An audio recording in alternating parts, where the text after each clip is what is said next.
muffled a little bit. No, should be good. All right. Good morning, everyone. We got Tony Rojas for you guys today. As always, if you guys would use the raise hand function on Zoom, we can get to questions for Tony. Go ahead, Joe Smeltzer, start us off.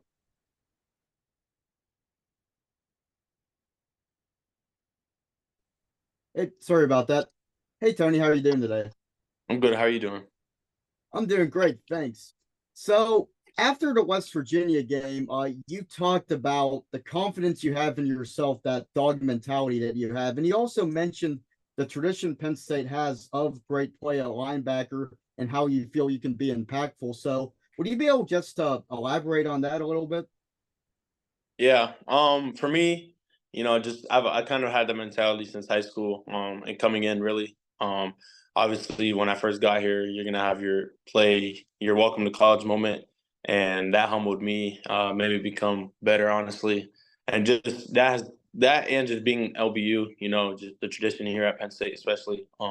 It means a lot, and I take a lot of pride in that, and there's really a standard here, and playing under the standard is not the standard. So for me, that hits home, and that's really for our whole LB room, and I think we all take it strongly, and we take pride in being an LBU. Tyler Donahue. Hi, Tony. Hope you're doing well this morning. Thank you very much for your time. I'd like to ask about Dakari Nelson. I asked you about him, I think, at the end of preseason camp, but now that he's actually gotten extensive game work at linebacker, got the start this past Saturday, how quickly has he grown up in your room? And what do you think about his ability to impact things in the next 8+ games? Yeah, Dakari is one of those guys. As soon as he joined the room, and still to this day, he still, if we have any questions, like usually we have questions in the meeting room, like, oh, does the safety have him? Or we'll talk to the safety and see what they say. But Kari, since he was in the safety room, he talks to us, like he tells us what the safeties will do and what they think. So he's been a good help for us, and just obviously what he did this Saturday. And he's gonna keep striving. I feel like that's only his first step, and he played well, and that's only the beginning for him. And I feel like he's gonna be big for us this season. And he's going to keep on improving, and his mindset right now is good, so it's going to help our whole room. John Sauber. Thanks for your time this morning, Tony. You obviously played a lot your first year on campus. What do you say to someone like Tony Specca, who is trying to get on the field too as a true freshman? Yeah, me and Spec always have conversations. And Keon, we're kind of just us three are close, and Tay. And we just always have conversations. Me and Keon especially tell him about last year, how we would play in the end of games, and then that we would expect ourselves to play obviously in like the next games, and kind of feel that Spec is feeling that right now. Obviously we talk to him and he knows, and I think he just has a high feeling for himself. So I think he's a great player, and when his time comes, I know he's going to shine. So I think just being patient for him is a big deal. Rich Scarcella. Good morning, Tony. Thanks for doing this. How big a part has Kobe played in your development, and how well do you think he's playing right now? Yeah, I'd say my development started last year. I'd say him and Dom were really just my biggest, like they put me under their wings. And just him being able to coach me, I feel like has helped him become a better player. When you're able to coach someone younger than you, I feel like that makes you a better player. Even coaching someone older than you, and he does that throughout all practice. So I feel like that has taken him to the next step. And Kobe this season, he's just a great leader on the bench. We talked about it in our meeting on on Sunday. Just his leadership really improved, and I feel like that's just given him more confidence. The whole defense trusts him, and we just know that we can rely on him in any situation. John Petishnock. Tony, wanted to go back to the Illinois game. The goal line stand at the end of the second quarter.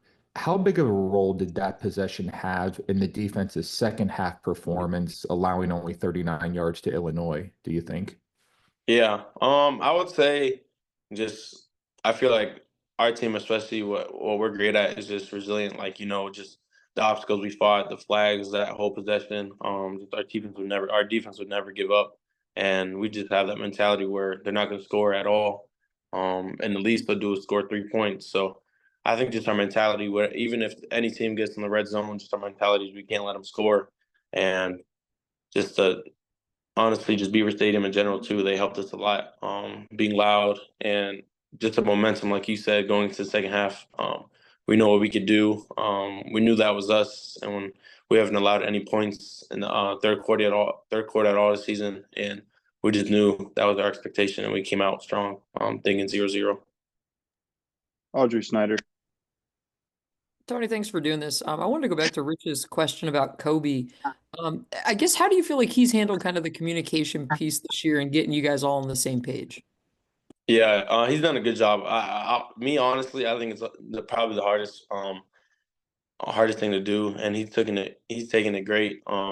Just getting the call, waiting for it, even when the offense is set, and then getting it out to each side, and then getting the D line set. It's a big task. Obviously, the coaches trust him. We all trust Kobe, and he's done a great job with that. And we trust him giving the calls, and he's just done great with the play calling and Coach Connor. Daniel Gowan. Appreciate your time this morning, Tony. Someone else that you came in with is Elliot Washington. He burned his red shirt and has seen his role really increase this season. What has he done behind the scenes to put himself in this position, and what kind of, I guess, physically, what does he bring to your defense? Yeah, Elliot, for me, what I've seen is him and Zahn, especially our corners from our class. They've taken special teams very strongly. Practice going 100%, and the whole team sees it. And we tell them every day that we're grateful for that. Just giving us a look and going from special teams, getting that confidence, and then going to defense. It goes a long way. Like for me, last year doing special teams to defense, and just seeing on defense, Elliot, just his confidence has gone up, his swagger, and I feel like that's what our defense is about, is our swagger. And his speed and his physical abilities just helps our defense. And just the front seven, we always rely on the back seven, and Elliot and whoever's in that corner, and we know we have the best. So we trust Elliot a lot. All right, folks, we'll do 3 more questions. Avery Hill, Joe Smeltzer, then Tyler Donahue. Go ahead, Avery. Hey Tony, how you doing? I'm good. How are you? Good. Before the season, UCLA was told on who they would like to play the most in the Big Ten, and just about everyone said y'all. First of all, what is your reaction to that, and is there anything you're looking forward to playing UCLA? Yeah.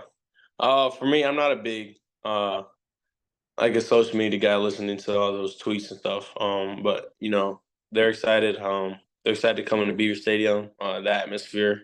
And you know, I'm just excited. We haven't played a team like this, more of a past team, and we're just all excited. Honestly, it's a new team we haven't faced in years, and you know, it's exciting just playing a team you haven't played. We're gonna come out strong, no matter who it is. We'll respect every opponent, so I can't wait. Joe Smeltzer. Thanks again for the time, Tony. So, going back to your answer to my first question, you mentioned you had a welcome to college moment. What was that exactly? Like, what happened that made you realize, like, wow, this is different? Yeah. For me, I say my big one was me this year. I feel like it was training camp, best on best. You know, me and Katron in the hole, and obviously y'all seen what Katron and Nick have been doing, just putting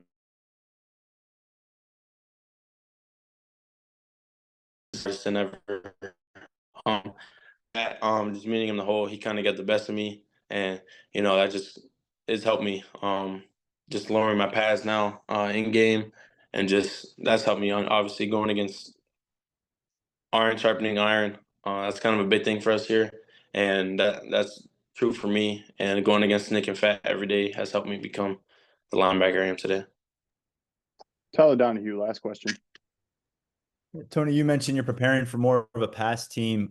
Their quarterback, Garbers, has not practiced yet this week. He seems to be questionable at best, and their backup has 5 career passes, so there's not much film on him. How are you working through that? I know it's not your first time maybe preparing for a team with quarterback question marks, but how are you working on the practice field? Because these two guys seem like very different athletes too. Yeah.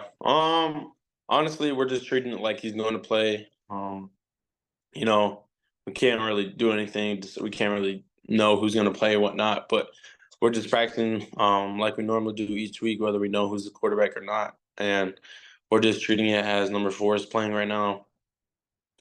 Stopping the run game first, like always, and then once they respect the run game, they're gonna have to start passing, and we know we have the best pass rusher. So whoever is the quarterback, that's just what it is, and we're just gonna continue to practice how we are. Sweet. Thanks, Tony. Thanks, folks. Thanks,